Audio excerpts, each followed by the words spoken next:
Praise the Lord. இன்றைக்கு ஏசப்பா அவருடைய வார்த்தையின் மூலமாக உங்களை பலப்படுத்துவார். இன்றைய பலப்படுத்தும் வார்த்தை ஏசாயா 58வது அதிகாரம் 11வது வசனம். Isaiah chapter 58 verse 11. நீ நீர்ப்பாய்ச்சலான தோட்டத்தை போலவும் வற்றாத நீரூற்றை போலவும் இருப்பாய். You will be like a well-watered garden, like an ever-flowing spring. ஹல்லேலூயா. இன்றைக்கு இயேசு உங்களை பார்த்து சொல்லுகிறார், உன்னுடைய வாழ்க்கையில உனக்கு எந்த ஒரு குறைவுமே இல்லாதபடி நான் உனக்குள்ள அபிஷேகத்தை கொடுத்திருக்கிறேன், நான் உனக்கு வரங்களை கொடுத்திருக்கிறேன், நீ அநேகருக்கு ஆசீர்வாதமாக இருப்ப, நீ ஒரு வற்றாத ஒரு நதியை போல இருப்ப, உன்னுடைய வாழ்க்கையில சந்தோஷமும் சமாதானமும் நிறைந்து காணப்படும் என்று இன்று இயேசு உங்களை பார்த்து சொல்லுகிறார்.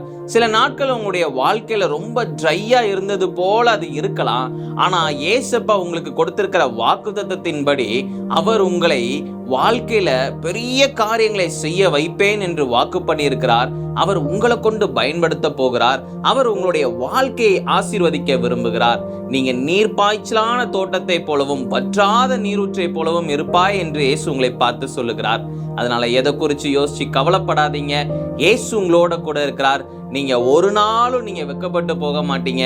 உங்களுக்கு இருக்கிற ஆசீர்வாதங்களை அது ஒரு நாளும் உங்களை விட்டு போயிடாது. இயேசு உங்களோட கூட இருப்பதுதான் உங்களுக்கு ஒரு மிகப்பெரிய ஆசீர்வாதம். அவர் உங்களோட கூட இருந்து பெரிய காரியங்களை செய்வார். நாம் எல்லாரும் கண்களை மூடி ஜெபிக்கலாம். எங்களை நேசிக்கிற நல்ல தகப்பனே, ஏசப்பா, பிள்ளைங்க இந்த நாள்ல சோர்ந்து போயிருக்கிறாங்க. ஆண்டவரே ஏசப்பா, நீங்க பிள்ளைங்களுக்கு வாக்குத்தத்தங்கள் கொடுத்திருக்கிறீங்க.